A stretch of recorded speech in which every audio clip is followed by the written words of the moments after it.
Yo, what's going on, guys? My name is Zan Allen, and today I'm going to be teaching you guys how to do your first story mode Dread Fortress Operation Run in Star Wars The Old Republic. Dread Fortress is honestly one of my favorite operations. It's pretty fun. I think the Dreadmasters in general are pretty interesting, and so if you haven't already, you should definitely go ahead and try it out. I also think that the Dreadmasters lore is interesting as well, so even if you've been a raider for a long time and you haven't really looked into the lore of the Dreadmasters or anything, you should definitely look into it. I know a whole lot of people that have played every single raid in the game on every single difficulty and have never looked into the lore of a single one.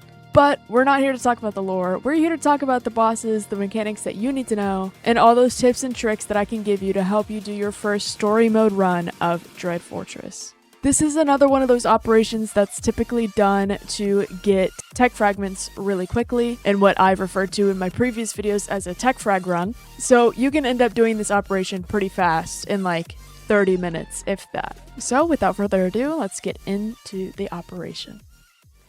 Alright, welcome back everyone to Operations Tutorial Podcast time, my favorite time of the week. So I'm loading into the game here.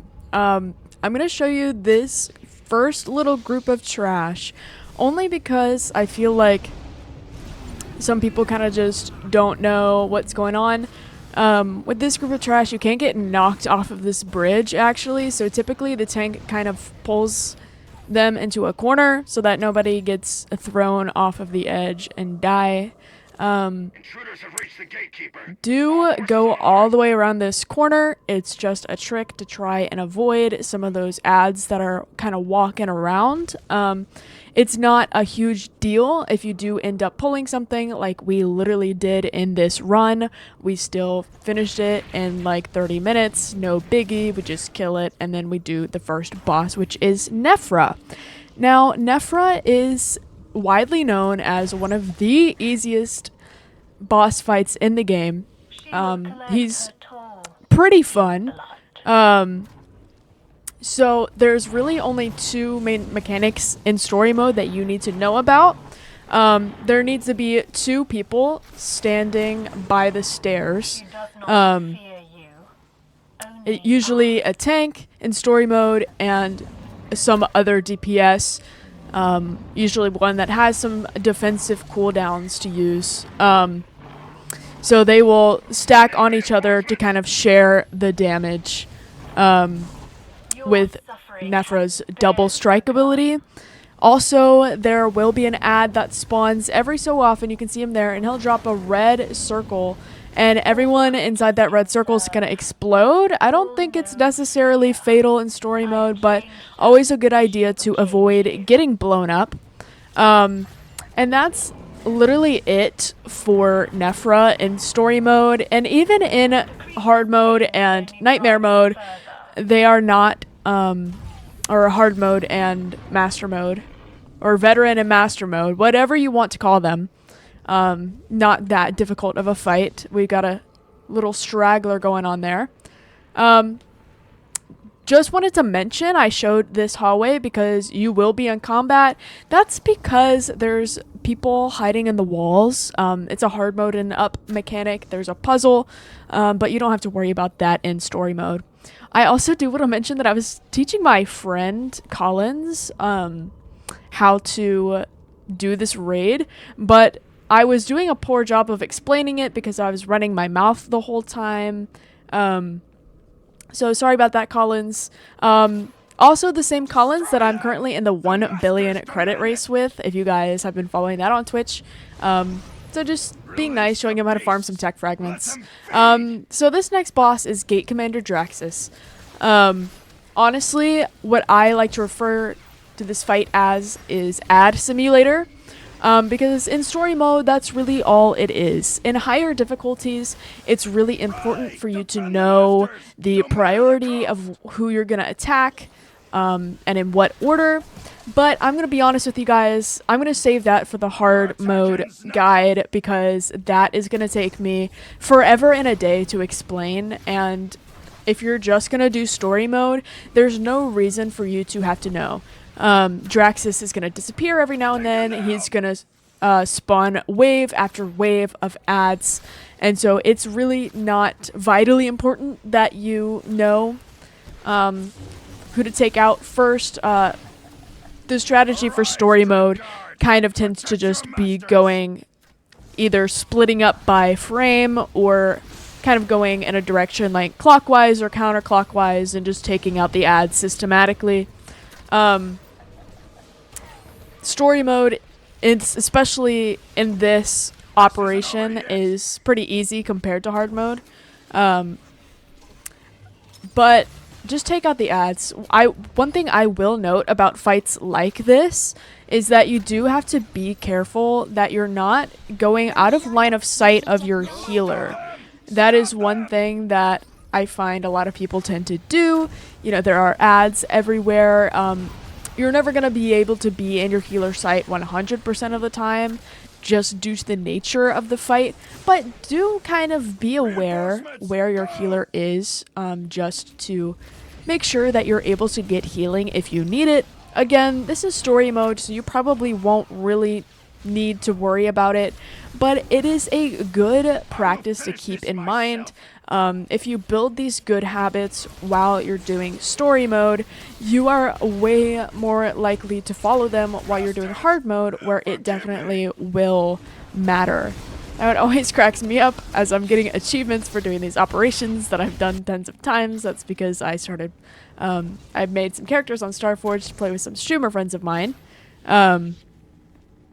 Always makes me giggle a little bit, but honestly, the trash in this operation is nothing to worry about. So this is the next boss, called Grob'thok. Definitely not a funny name at all. There are just a couple of mechanics to worry about. I don't know if you can see the fire that's going on kind of right under his tail. That is the mining droid mechanic. Every so often, there's going to be a debuff that gets applied to a player. It's called the mining droid. There is also a text pop-up whenever somebody gets it. And if you get the debuff, you just drop fire puddles all over the place. It's an AoE damage. So typically you just want to bring that away from the group. The main tanking mechanic is that Grob'thok will pull out a huge pipe and start smashing people. They'll start slamming the ground with it. So there's a magnet that actually appears on the ceiling, and it can stun people, but you want to bring Grob'thok under the magnet. So there's the pipe, and the tank's going to try and pull him towards the magnet to kind of just stop him from using that ability, only because it does a whole lot of damage. Again, DF in story mode is not too horribly difficult, but the mechanics are pretty easy. That's honestly all you really need to know, especially as a DPS. Sometimes the magnet can be a little finicky. I think our tank had a little bit of trouble, but everything turned out all right. We're going to go ahead and hop on over to the next boss fight here. Again, not a whole lot of trash between, and the trash that there is isn't too difficult. There's not really any skips or anything. So this is Corruptor Zero. It's really straightforward. He does work in phases and waves of ads. Really, the strategy, as you can see here, is to kind of pull everything into a corner to fight. Pull this guy into a corner so that you can AoE a bunch of his ads and kind of just, you know, you don't really have to worry about any of these mechanics in story mode, I'm not gonna lie. Sometimes in story mode, you can kill him before his big mechanic. I don't believe we ended up doing that. But again, I would not really worry about the ads in story mode. You definitely can kill them, but you also, it is feasible to kind of just ignore them. The big mechanic with this boss is going to be his unified beam. So what he's going to do is once he reaches a low enough health, he starts teleporting all over the room. So you can kind of see that the room is kind of split into 4 sections. What he's going to do is he's going to teleport to the stairs part of every single one of those sections, and he's just going to shoot a big beam. And that's all he really does. In story mode, it tickles. In fact, I'm pretty sure I was so busy running my mouth that I forgot to tell Collins to not be in the middle, because he was going to get hit by the beam. Yeah, see, he got hit by the beam, and it really just tickled him. But yeah, so he's going to go, I guess this is counterclockwise, or maybe it's clockwise. I don't know. I think I'm just stupid. Yeah, I think it's clockwise. He's going to shoot the beam. So it's kind of just, you're going to run back and forth between the corners just to kind of dodge the beam. Just be aware of where he is, what direction the beam is going to shoot. I think the graphics were glitching out. I wasn't seeing the beam. You'll see the beam. It's big and it's red. And then after this one, after the 4th one, you can go ahead and kill him. Usually he's like a sneeze away from death at that point. So there he goes. He's already dead. And we are already approaching the final boss of this operation.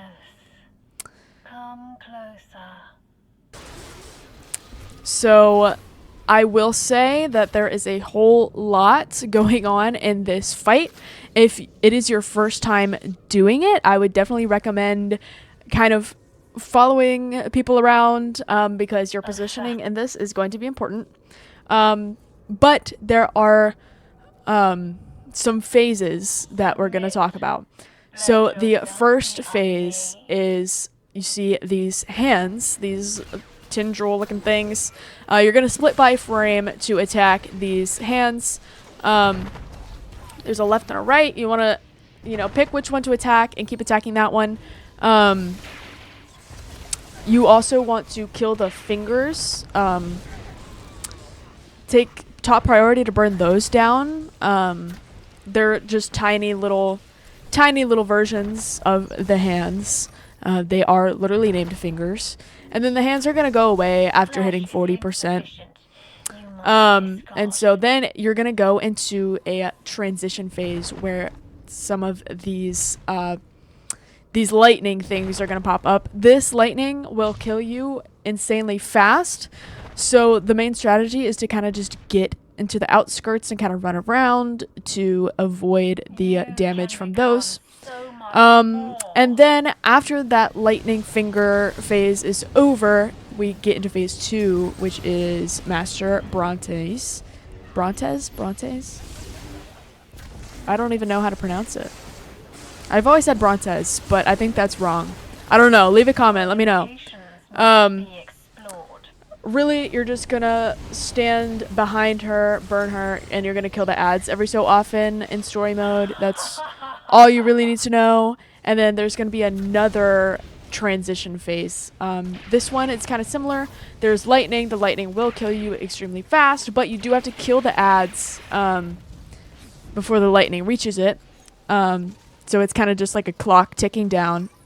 Story mode, very easy. Just make sure not to get hit by that lightning. I don't know if it's insta-death in story mode, but I know that like a second or two and you'll be dead. Alright, and so here's Hands and Fingers Part 2. You're going to split up into your left and right again. You're going to kill the fingers, as always. And I don't know if you can see, but the hands do have like this purple AoE because they're going to slam. And so if you're not tank and you have aggro of one of the hands, you kind of just want to turn that away from the group, like that guy did there. You see, you kind of want to turn it towards the wall. And then after that phase, we go straight into Brontes Part 2. It's pretty simple. You're just kind of burn her to death. You should kind of move towards this wall.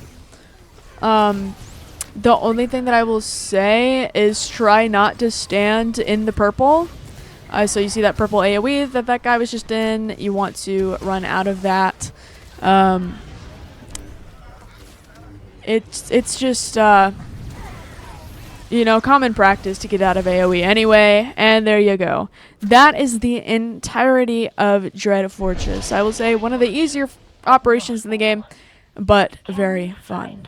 And that is just about it from Dread Fortress. Usually what happens after this is you go through a portal, you go through another portal, and then you just go to Dread Palace, which is the operation that comes after this one. That's also going to be my next operations tutorial video, so keep an eye out for that one. That one's also another personal favorite of mine, but these ones are super fun and they're super beginner friendly. And so if you haven't done operations in this game before, I would definitely recommend one of these for your first ones. You can also check out my EV and KP, or my Eternity Vault and Karagas Palace guides that I've done in the past. Those are also really great first operations as well. If you guys enjoyed the guide, please leave a like. It really lets me know that you enjoy my content. And again, feel free to leave a comment and let me know what you would like to see from me in the future. Also, if you enjoy my tutorials and my other Star Wars The Old Republic content, go ahead and drop a subscribe. It's completely free and it supports the channel a whole lot. Also, thank you guys so much. We're quickly approaching 2,000 subscribers and that's just completely insane. Also, for those of you who may or may not be keeping up with my personal life, like last time we talked about it, we talked about the fact that I was graduating from nursing school. I just felt like sharing with you guys that I took my nursing licensure exam. It's called the NCLEX and I passed. And I have officially started working as a nurse. So that's been super exciting for me. Thank you everyone who came over to my Twitch to tell me congratulations and to ask me how my exam is going. I also talk about my personal life a lot more in my Discord if you're ever curious about what I do outside of Star Wars The Old Republic. And speaking of those of you who popped over to my Twitch, I do a whole lot of operations and I play a whole lot of other games on Twitch as well. I've been playing a whole lot of Minecraft and Phasmophobia and other things with my friends, but don't worry, there's still plenty of Star Wars The Old Republic over there. You can follow me at twitch.tv/ZaneAllenTV. I like to stream multiple nights a week, usually in the evenings, but I've been toying with the idea of doing some YouTube streams for my European friends a little bit earlier in the day on my days off. So drop a comment, let me know how you'd feel about that. But that's all I have for you guys today. Thank you guys so much for watching. Don't forget to be kind to somebody today. I appreciate you guys a lot. Tell somebody you love them. My name is Zane.